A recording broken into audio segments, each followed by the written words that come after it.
dia di atas, semakin tinggi minat beli. Tapi semakin trennya di bawah, dia akan turun dan mereverse position. Nah, di sini kelihatan bahwa dalam data per 4 jam, Bitcoin ini sendiri masih ada potensi untuk reverse position, dia naik lagi. Nah, ada kemungkinan MACD ini kalau dilihat dari tren, dia bisa menaik. Seperti itu. Nah, tapi ini tidak bisa memberikan data yang cukup valid. Kenapa? Karena kita harus melihat data dalam time frame yang lebih kecil. Takutnya kenapa? Pas lagi kita sekarang, mas tiba-tiba harganya jatuh seperti itu. Nah, di sini tadi kita 4 jam, sekarang kita buka di time frame 1 jam. Kita buka lagi. Nah, kalau dilihat dari data per 1 jam, menandakan bahwa, wah, ternyata market kita ini sudah cukup oke ya. Bahwa menandakan bahwa si MACD-nya ini telah udah di pada posisi yang tidak terlalu overbuy. Apakah posisi tidak terlalu overbuy ini safe? Nah, belum tentu. Kenapa?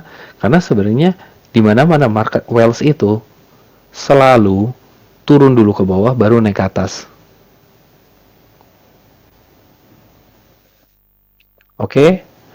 Nah,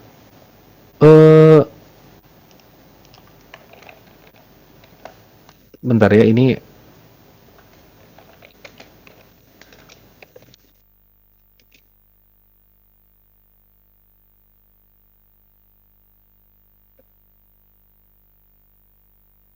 bentar, ada teman-teman yang masih belum mengerti sepertinya.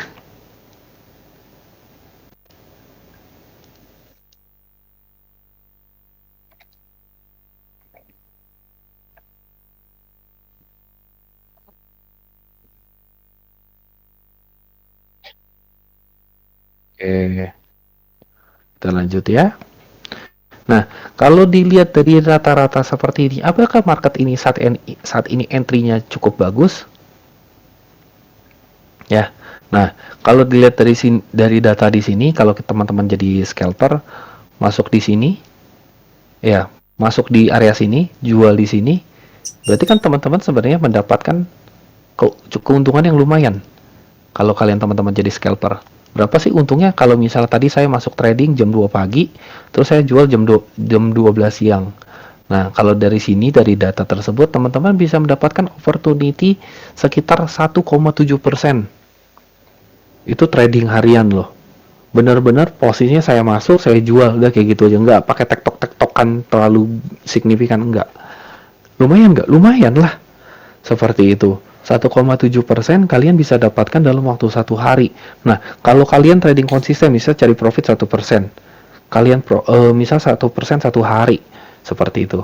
Wah, berarti profit kalian bisa sangat besar loh. Melebihi bunga deposito bank. Kalau misalnya kalian konsisten trading 1% 1 hari dalam 1 bulan 30 hari, misalnya kita ngambil hari paling banyak, kalian bisa untung sebulan itu dari modal misal kalian 1 juta, kalian bisa dari 1.300.000 dalam 1 bulan. Kalau kalian modalnya 10 juta, kalian bisa jadi uangnya 13 juta. Seperti itu. Prinsipnya gitu sebenarnya di dalam trading. Trading konsisten. Seperti itu. Menggunakan apa? Menggunakan indikator. Nah, Mas, kalau misalnya ini kan satu koin nih. Kalau saya misal bisa 5 koin, 3 koin, bisa nggak digituin? Bisa. Nggak ada yang nggak mungkin. Makanya kita harus manajemen asetnya itu sebaik apa, seperti itu. Nah, sekarang kalau kita lihat dari data trend, oh ternyata nih candle ini merah nih mas. Apakah ini akan menandakan ada penurunan? Bisa jadi. Nah, contohnya bagaimana? Contoh kita lihat bahwa kita lihat dari sisi Fisher ini sendiri. Fisher ini kan sudah di atas, prinsipnya dia selalu harus mengalahkan koreksi dulu. Seperti itu. Walaupun ini ada sedikit kenaikan, ini bukan berarti apakah bisa akan terus harganya lebih naik lagi. Belum tentu. Nah, kita bisa melakukan cross check melalui MACD. MACD bagaimana sih kekuatan volumenya? Oh, ternyata sangat kecil. Nah, berarti ada kemungkinan terjadi posisi reverse seperti itu. Kalau kadang-kadang orang suka bilang, ini apa nih mas, kok saya udah beli naik, indikator bilang naik, kok ini turun? Ini namanya bull trap sebenarnya. Seperti itu. Dimana kita sebenarnya udah bisa lihat dalam per volume, oh volumenya lemah nih. Mendingan jangan entry deh, seperti itu. Nah, ada kemungkinan ini koreksi. Nah, kita bisa lihat bahwa sekarang harganya 188 8 juta. Tahu Mas. Oke, thank you. Semua saya mute dulu biar aman. Oke, saya lanjut. Nah, di sini kita udah bisa lihat, oh ternyata ada terjadi pergantian tren. Nah, kita bisa lihat bahwa di MACD dalam time frame per 1 jam, nah, tren si biru ini mengalami kenaikan yang mulai menurun. Ada kemungkinan bahwa dalam beberapa waktu ke depan, market ini akan dibawa ke bawah. Itu bisa jadi, karena kita bisa membaca dari indikator sebenarnya. Nah, ini salah satu alternatif. Nah, Mas, saya pernah lihat bahwa orang menggunakan banyak indikator. Nah, saya hanya fokus sementara ini di sini dulu. Nanti habis ini kita tambahkan indikator lainnya. Nah, pelajaran selanjutnya adalah membuat trend line. Seperti itu. Nah, di sini kita akan membuat sebuah trend line. Apa sih yang namanya trend line? Itu adalah sebuah cara untuk membaca position. Misal kita ngambil data dari data dari paling bawah sini sampai ke sini. Kita membaca trend line. Oke, kita coba buat garis, warnanya coba kita buat hitam, kita tebalkan. Nah, kita lalu mengambil data dari paling atas di sini, data terakhir paling atas, terus kita masukin di sini. Nah, kita bisa lihat bahwa sebenarnya posisinya market ini sedang mencari position. Nah, kalau kita lihat nih data seperti ini ya, terjadi beberapa prosesi pantulan. Kita baca data dari sini. Sebenarnya kita udah bisa lihat bahwa per data di sini ketika Bitcoin ini naik, ternyata pada sini terjadi pantulan. Nah, dia mulai tidak bisa mengembalikan posisi. Nah, ada kemungkinan apakah di sini masih bisa lanjut, Mas? Nah, kita udah bisa lihat dari baca datanya. Seperti itu. Oh, ternyata datanya sudah mentok di garis nih. Otomatis kalau misal fail bagaimana? Fail berarti dia akan turun. Nah, turunnya sampai mana? Nah, turunnya kita cari support and resistance paling minim seperti itu kalau mau jadi scalper. Nah, kita cari data terakhir itu perpantul di mana sih? Oh, ternyata ada di daerah sini. Seperti itu. Ini coba saya merahin untuk support and resistance. Nah, seperti ini. Nah, Mas, kalau ini ternyata masih lebih dalam dari bagaimana? Kalau misalnya dia lebih dalam, kita bisa cari dua potensial. Pertama, potensial harga di sini sama harga di sini. Nah, jadi teman-teman tuh bisa beli saat menunjukkan indikatornya sudah ada di bawah dan kalian sudah punya batasan. Oh, kira-kira saya akan belinya di mana sih? Nah, prinsipnya seperti itu. Nah, Mas, kalau mau narik garis itu bagaimana sih? Selalu ngambil dari data paling bawah, ya, menuju data pantulan juga yang paling bawah, lalu untuk menunjukkan batas atas ngambil data yang dari paling atas terakhir sampai dari data paling atas yang terbaru, seperti itu. Nah, ini kita bisa lihat bahwa kalau secara data di sini ya, Bitcoin ini sedang mengalami koreksi seperti itu. Nah, coba bagaimana kalau kita rubah ke time frame yang lebih kecil. Nah, ini gambarnya mungkin hilang.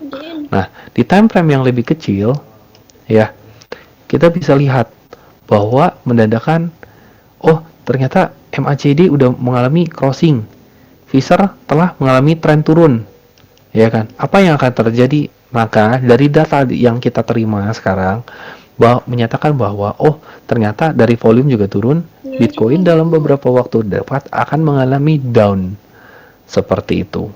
Nah, ini data akumulasi yang kita bisa lihat. Jadi kalau buat teman-teman yang mau main buat trading, pastiin dulu trennya lagi kemana. Oh, kalau lagi ke atas dari misalnya time frame yang lebih lama, misal 4 jam. Kata seperti ini, oh berarti masih ada potensi nih naik. Saya berarti masih bisa beli nih. Oke, saya pastiin dulu. Saya ngecek di time frame yang 1 jam. Wah, ternyata agak di atas nih. Bisa jadi kalau tiba-tiba ada turun, ya aset saya juga turun. Kayak gitu. Coba deh saya ngecek time frame yang lebih kecil lagi di 15 menit menggunakan indikator. Wah, ternyata di indikator ini menandakan bahwa sebentar lagi akan koreksi. Nah, berarti ini adalah good point untuk saya masuk seperti itu. untuk membeli aset, habis itu saya cari 1%. Kayak gitu teknik dasarnya sebenarnya. Menggunakan time frame untuk menentukan posisi kapan jual dan beli lebih pasti dengan tambahan indikator seperti itu. Jadi dipastikan dulu nih kalian lagi ada posisi di mana. Seperti itu. Nah, kita bisa lihat bahwa di time frame 15 menit ini ada terjadi penguatan terhadap penurunan. Kalau kita baca di time frame yang lebih kecil lagi di 5 menit, wah, berarti jangan panik. Di sini ya, di time frame di sini ini akan terjadi sedikit koreksi. Seperti itu. Selama dia belum crossing, masih ada potensi. Nah, harus diperhatikan bagi teman-teman yang belajar menggunakan Fisher. Fisher itu jangan sekali koreksi kalian langsung masuk di time frame yang lebih kecil. Selalu gunakan double. Tunggu sampai double correction, baru itu adalah posisinya. Nah, bagaimana kalau sini? Di sini sudah terjadi triple correction. Kayak gitu. Menyatakan bahwa data tersebut perlu menentukan posisi. Seperti itu. Nah, kita lihat ternyata di sini masih ada penurunan. Makanya saya tidak merekomendasikan untuk time frame 5 menit. Lebih better kita pakai yang 15 menit, 1 jam, sama 4 jam yang ada di Indodax. Seperti itu. Nah, kita tunggu saja beberapa waktu lagi, ada kemungkinan market ini akan turun. Nah, tapi bagaimana saya membaca perubahan siklus daripada naik dan turun? Kita bisa menggunakan ada yang namanya SAR. Nah, SAR ini, jadi kalau dia ada prosesi naik, dia selalu menggambarkan sebuah bintang-bintang kecil di sini untuk prosesnya itu ikut naik. Tapi kalau misalnya dia semakin dekat-dekat candle dan bintang itu berpindah ke atas, nah ini menandakan bahwa terjadi reverse position. Seperti itu. Nah, penggunaan SAR saya rekomendasikan itu saat teman-teman menggunakan time frame yang seperti 1 jam dan 4 jam. Ini lebih realistis. Nah, kita lihat bahwa ternyata setiap kali ada pergantian tren dari SAR, ini menandakan bahwa terjadi penguatan pergantian position seperti itu. Nah, ini sebenarnya SAR ini untuk menandakan adanya penguatan tren atau pengakhiran tren seperti itu. Jadi kalau kita bisa lihat data-data di sini, Fisher semakin naik, parabolic SAR semakin naik, candle semakin mendekat. Nah, berarti kalau misal ini candle dalam beberapa jam ini kena, ya, dia akan berubah ke tren yang selanjutnya, seperti itu. Nah, ini adalah cara simple trading di menggunakan indikator. Kalau ini saya bisa praktekin di mana aja, Mas. Cara seperti ini kamu bisa praktekkan di exchange manapun karena prinsipnya di dalam trading itu sama. Nah, kita coba lagi buat garis trendline ya dari data di sini. Ini data masih belum terlalu cukup valid. Jadi kita masih mengambil estimasi saja seperti itu. Karena di sini kita sudah bisa lihat bahwa market ini berpotensi untuk masih bisa naik, cuma tetap akan ada sedikit koreksi seperti itu. Nah, di sini buat teman-teman kalau ada yang mau tanya silakan by text aja dulu ya. Jadi saya bisa jelasin lebih jelas. Ada yang mau tanya silakan diketik aja.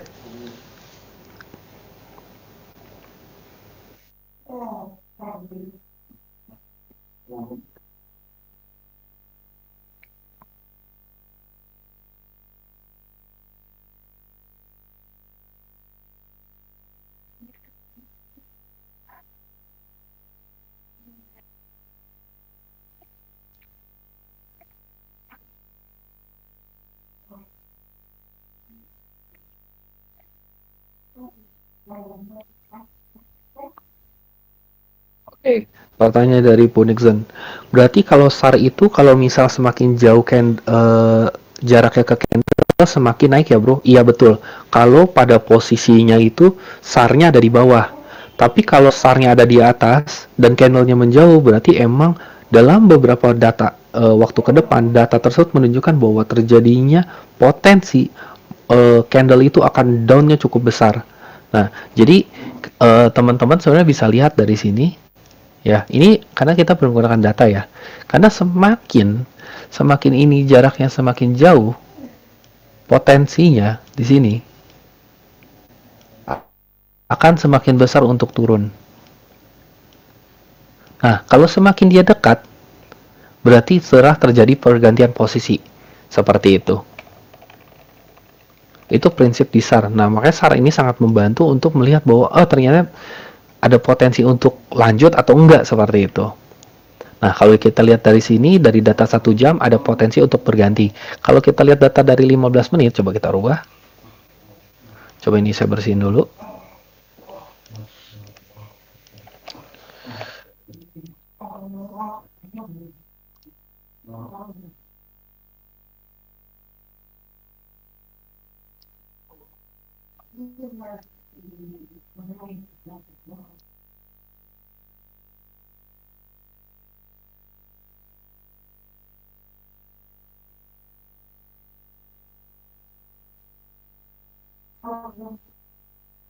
Jadi teman-teman bisa lihat ya, kalau dilihat dari data per 15 menit ini, ya, bahwa pendadakan Bitcoin masih ada berpotensi untuk menghit si SAR tersebut. Jadi kita masih bisa lihat bahwa dalam waktu dekat Bitcoin akan sedikit mengalami penurunan. Nah, ini yang sebenarnya kita bisa jadi ambil posisi seperti itu. Apakah posisi turun, apakah posisi untuk jual. Nah, di sini kita tinggal tunggu aja dalam perkiraan jam 9 ya, pas jam 9 ini apakah SAR ini ditembus atau tidak seperti itu. Nah, ini sebenarnya kalau teman-teman juga yang mau jadi scalper enak banget trading, misalnya teman-teman pakai time frame 15 menit, ya mau cari 0,5 dalam waktu banyak sebenarnya paling enak. Jadi pastiin dulu ada beberapa prasyarat, pastikan visornya sudah di bawah, MACD-nya juga di bawah, terus SAR-nya juga posisinya lagi di atas, ini terjadi reverse. Nah, ini adalah posisi good entry seperti itu. Selalu dipastikan dengan optimistik mencari target itu sekitar 0,5% atau sampai 1%. Nggak usah terlalu sampai 1,5 karena itu rare banget. Seperti itu. Karena kalau kalian diperhatikan, kalian masuk pas di sini 0,5 itu pasti dapat. 0,5 itu pasti dapat. Ini juga berapa? 0,5 dapat. Ini berapa? 0,5 itu dapat. Ini berapa? 0,5 itu dapat. Nah, pastiin dulu visornya itu pada di bawah. Mas, kalau saya ini nggak bisa tiap hari mas trading nih tiap jam mantengin itu karena saya ada pekerjaan. Nah, berarti bagaimana caranya? Pakailah time frame 1 jam. Seperti itu. Pakai time frame 1 jam. Ya, cari posisi entry-nya. Saat dia sudah sekali reverse, ya, reverse seperti ini, kalian bisa masukin. Nah, cuma saya peringatkan, kalau menggunakan MACD, data di sini kalian agak sedikit kurang akurat. Kenapa? Karena untuk bermain pantulan di MACD pada time frame 1 jam itu sangat sulit melihatnya di MACD. Karena kalian akan melihat area overbuy yang masih tetap sangat tinggi di atas. Makanya saya rekomendasikan kalian bisa menggunakan CCI salah satunya. Nah, CCI ini adalah salah satu indikator untuk mengecek deep position. Nah, bisa dibilang bahwa tak hari ini tanggal 24 pas 23 jam 11 malam menandakan bahwa adanya reverse position di sini. Seperti itu. Nah, kita bisa lihat bahwa sebenarnya kalau teman-teman ada yang entry semalam ya terus jual di sekarang, berarti kan kalian teman-teman sudah mendapatkan opportunity ya. Opportunity rate itu sebesar 1,3% seperti itu. Kalian bisa beli semalam, jualnya tadi seperti itu. Nah, ini lumayan sebenarnya, makanya post trading itu sebenarnya tidak sulit. Yang paling penting adalah bagaimana kita memaintain. Oh, mana aja sih waktu dan time frame yang sesuai seperti itu. Nah, jadi sebenarnya ini, nah kalau saya bilang ya kalau namanya trading, ya sebenarnya tidak terlalu sulit ya, dan tidak harus berbangga diri. Oh, saya harus ini, karena prinsip trading itu sebenarnya sangat mudah. Yang paling penting kita konsisten dengan pengambilan keputusan. Seperti itu. Kadang-kadang kita nggak pernah tahu, oh harga Bitcoin ini naik, terus mas nggak koreksi-koreksi kayak gitu, salah satu contohnya. Nah, ini bagaimana mas melihat potensi Bitcoin ini bakal naik langsung tiba-tiba nih. Misal saya contoh trading mingguan. Nah, pakailah time frame misalnya 1-4 jam. Seperti itu. Kalau misalnya nih, teman-teman udah bisa lihat nih, wah, mas visornya mungkin sudah agak di bawah nih mas. Oke, kita anggap oke. Nah, MACD-nya juga di bawah. Oke. data oke, valid. Nah, CCI juga sudah agak dip terus agak naik. Nah, ini data bisa dibilang cukup valid, tapi apakah sangat aman? Kurang. Seperti itu. Saya lebih merekomendasikan saat teman-teman beli sangat di bawah. Nah, jadi kalau sangat di bawah itu seperti apa sih? Nah, beli sangat kalau teman-teman bukan yang tipe trader harian ya, Mr. Swinger, paling enak pakai VISAR, CCI sama MACD. Triple confirmation goal. Nah, ambil CCI sangat di bawah, VISAR suka di bawah, di sini juga posisi MACD di bawah. Nah, teman-teman udah tinggal panen aja seperti itu. Mas, ini VISAR-nya masih di atas nih, Mas. Terus bagaimana nih posisi entry? Ternyata saya jual di sini Bitcoin di 165. Saya beli di 155 juta. Tapi Bitcoinnya masih di atas. Waduh, ini bagaimana nih, Mas? Nah, bagaimana cara memaintain hal tersebut? Nah, bila kalian sudah melakukan trading, kalian memilih jadi swinger, pastikan kalian membaca time frame yang lebih lama, misal 1D. Apakah 1D sudah sangat paling bawah? Seperti itu. Jadi bisa dilihat potensinya sebenarnya menggunakan indikator. Jadi trading itu sebenarnya tidak sulit. Yang paling pasti adalah make sure bahwa posisi-posisi yang selalu harus kita ambil adalah posisi yang it's good. Seperti itu. Nah, Mas, kalau cara ini apakah bisa dipraktekkan dengan di altcoin? Tentu bisa, tapi harus diperhatikan. Ada satu rule yang sebenarnya harus diperhatikan di dalam trading. Pastikan bahwa ngecek itu selalu Bitcoinnya dulu. Kalau Bitcoinnya turun, altcoinnya pasti hancur. Bitcoinnya naik, belum tentu altcoinnya itu pasti naik. Karena harus dimana posisi-posisi altcoin itu akan naik ketika BTC tersebut sudah pada saat-saat puncak. Nah, maka altcoin akan digerakkan dari market. Jadi kalau Bitcoin itu baru naik sedikit, apakah altcoin naik? Potensinya sangat kecil, seperti itu. Nah, dari teman-teman ada yang mau tanya lagi? Sebenarnya kalau mau dibilang indikator tuh sebenarnya sangat banyak ya.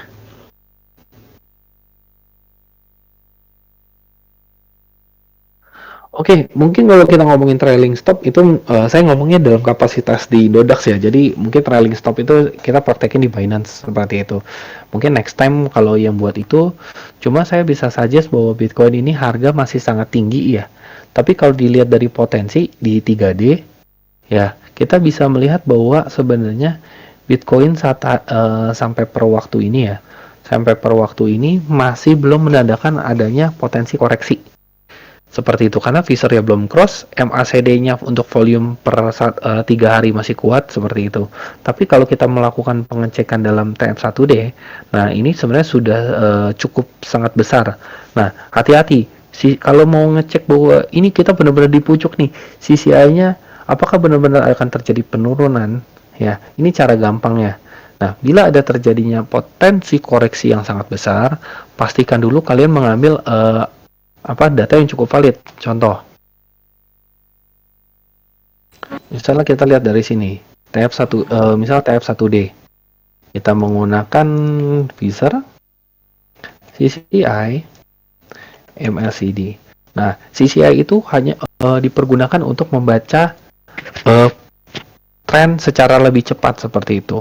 Nah, kita lihat di sini bahwa kalau misalnya nih, ya misalnya ya, di sini kita lihat bahwa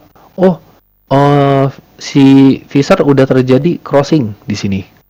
Nah, MACD belum crossing. Apa yang akan terjadi? Bahwa saya menandakan bahwa potensi market ini masih tetap ongoing sebelum MACD-nya itu mengalami crossing. Nah, ini harus dipastikan. Jadi kadang-kadang kita belum tentu tahu bahwa ketika MACD crossing, VISAR crossing, mana yang kita harus dulukan. Selalu urutannya kalau saya bilang seperti ini saja. Seperti itu. Lihat dulu CCI. CCI menandakan bahwa dia sudah di atas. Oke, fine. Gak masalah. Nah, bagaimana di VISAR? VISAR apakah sudah crossing? Belum. Nah, MACD apakah sudah crossing? Belum. Nah, berarti kalau kita ngambil asumsi di final terakhir itu di MACD, ini cukup bagus confirmation-nya. Kenapa? Karena CCI ini sudah turun. Menandakan apa? Potensi koreksi sudah hampir maksimal. Seperti itu.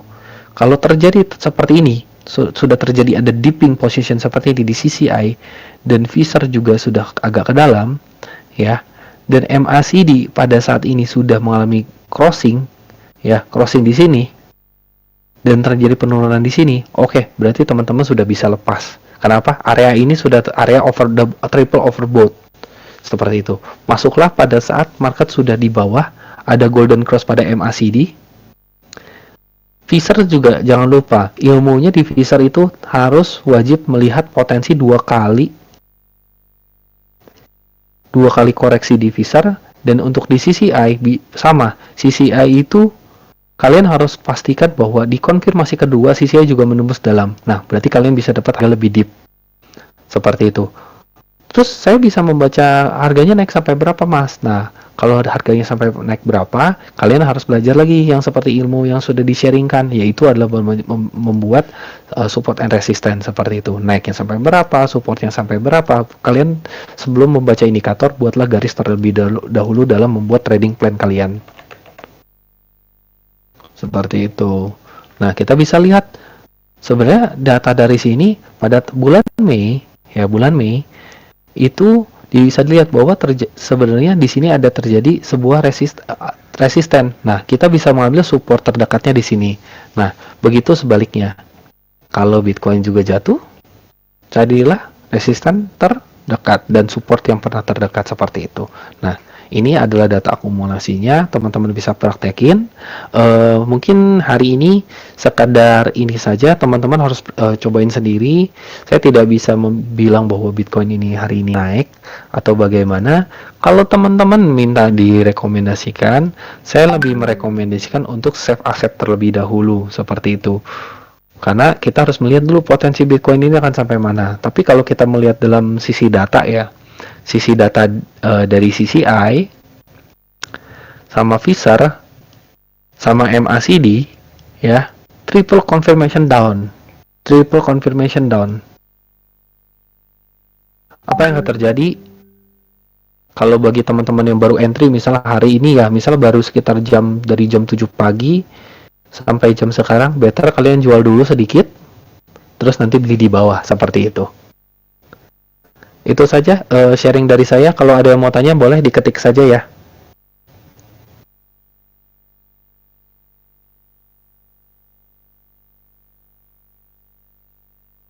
Monggo yang mau tanya dari teman-teman. Kalau teman-teman ada yang di sini saya mute, saya coba unmute dulu. Tolong di mute masing-masing ya. Karena monggo Mas, kalau ada yang mau tanya juga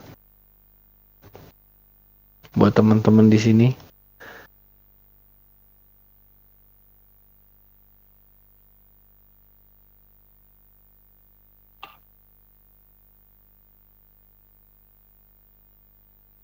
Kita coba lihat ya beberapa koin, misalnya kayak jangan YFI ya. Kalau YFI saya agak sulit bacanya sih, karena itu datanya masih sedikit.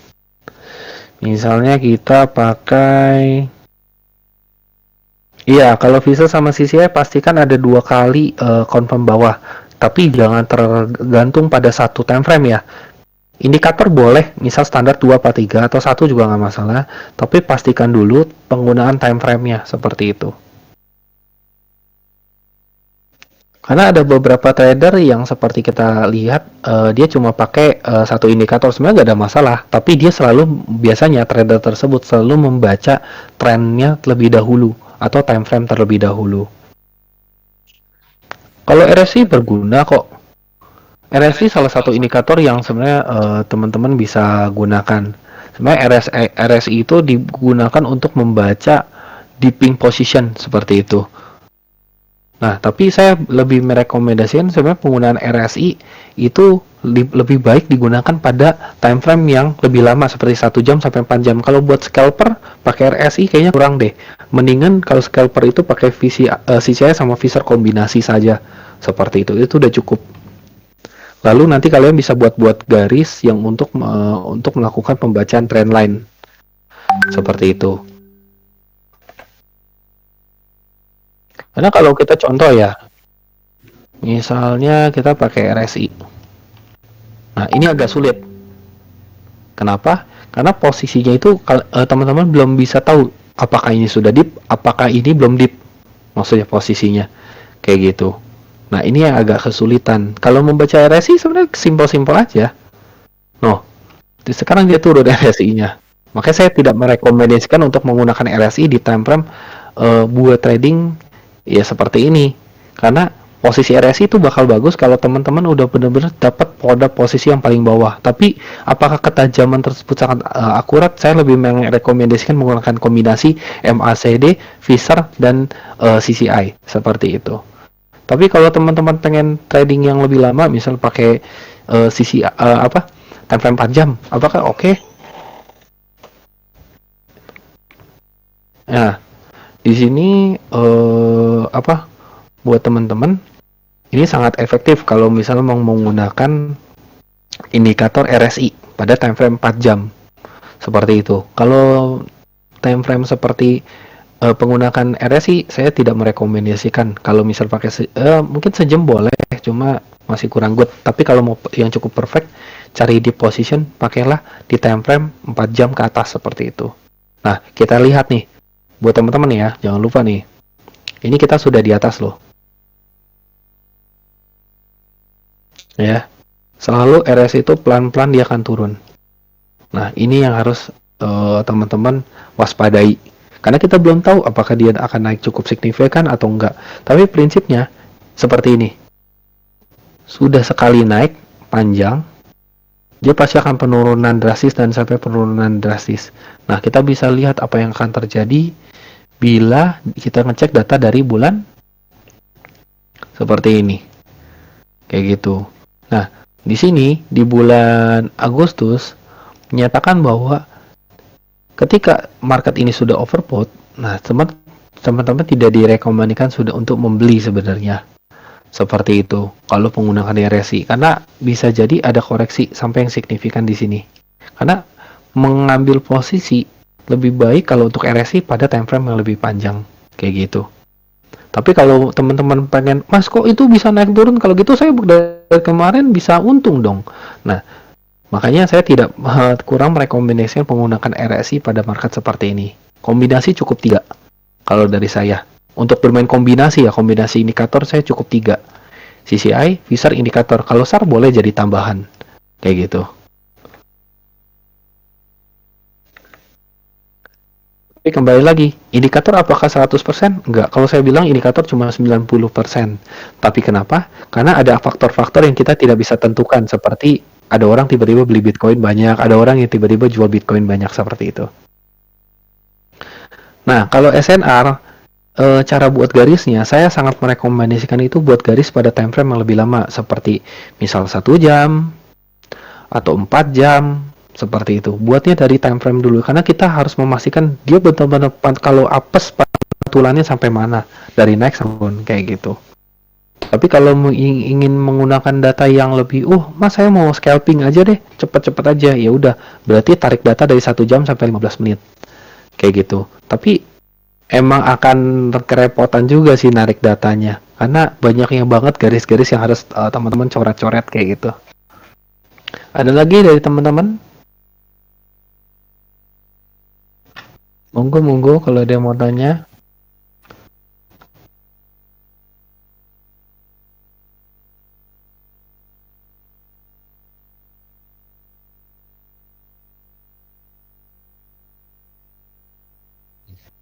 Kalau kasihin PR nih ya, boleh sih kalau dari saya. Jadi gini, buat teman-teman ya, coba dari teman-teman sendiri nih, ya nanti di sini coba buat gambar kayak saya, tentuin Bitcoin ini menurut kalian dengan indikator time frame, misalnya dalam time frame 4 jam. Apakah naik atau turun? Kalau turun sampai berapa? Kalau misalnya naik sampai berapa? Itu aja. Nanti semua gambar coba kita postingin di sini ya. Seperti itu. Semua gambar kita postingin di Discord ya. Nanti teman-teman bisa screenshot dari handphone atau dari mana. Jadi kita buat idenya dulu. Seperti itu. Sambil kita coba mempraktekkan knowledge yang setelah kita pelajarin. Oke. Dari Brogon ya, Bro, kalau time frame 1 jam ke 5 menit ada potensi masuk nggak? Tapi di 1D, MACD, dead cross gimana ya Om? Nah, kalau kita lihat dari 1D, dead cross, ya better jangan masuk. Karena potensinya dia masih akan cukup kuat untuk turun. Seperti itu. Karena kita bisa melihat sebenarnya, walaupun dia dead cross, tapi lihat dulu. Misalnya di TF 4 jam, ya. Nah, apakah si garis moving average-nya dia akan sangat signifikan turun. Nah, makanya kita harus belajar memanage risk-nya dulu. Naiknya, turunnya sampai seberapa, seperti itu dulu.